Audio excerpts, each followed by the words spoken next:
What's up, sports bettors? I have a really profitable MLB parlay that I'm going to be sharing with you. So let's go ahead and let's lock it in before the lines move. So as you can see, FanDuel is only giving me 64.20 on my 4-leg parlay. But regardless, when you're beating a book super bad, you kind of take what you can get. So I'll lay it for 64.20. Let's get into it. 64.20 to win 1.2K.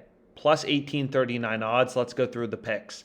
So the first pick I have is a pure value bet, right? It's Joe Ryan over 6.5 strikeouts at plus 140 odds.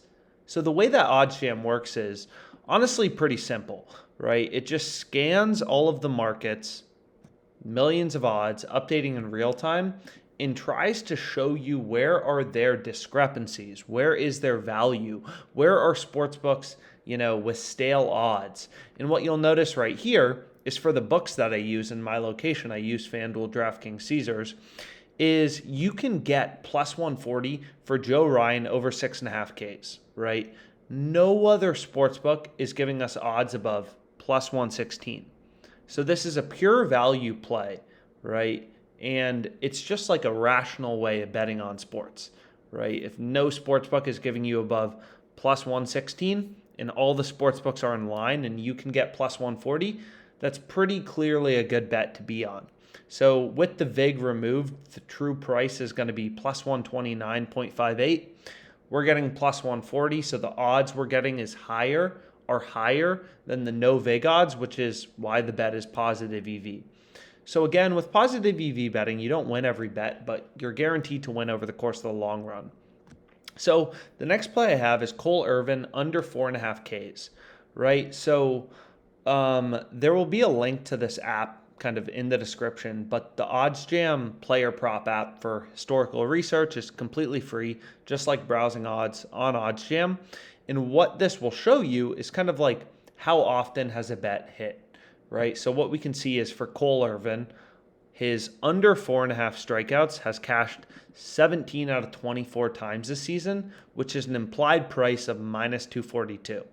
So in other words, if we would have bet him under 4.5 strikeouts at minus 242 odds every game this season, 17 out of 24 games would have cashed, and we would have broken even, right? So the implied price or the hit rate is implying minus 242.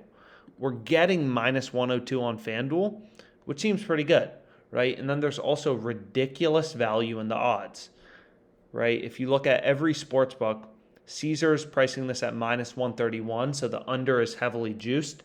DraftKings minus 125, Pinnacle minus 126. So again, FanDuel is the clear pricing outlier, and this bet looks incredible, right? The value looks amazing. So let's continue to go down.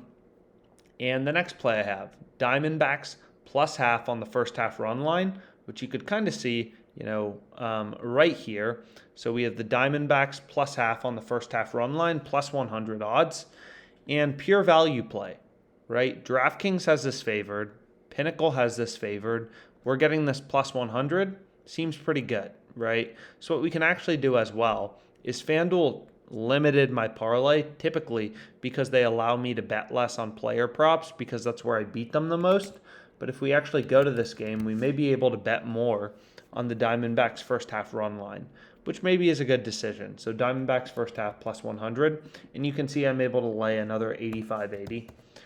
So again, like volume is important as a sharp bettor. You're not going to win every bet, but if you're placing positive EV bets, right? If your bets have an edge, you're going to win in the long run.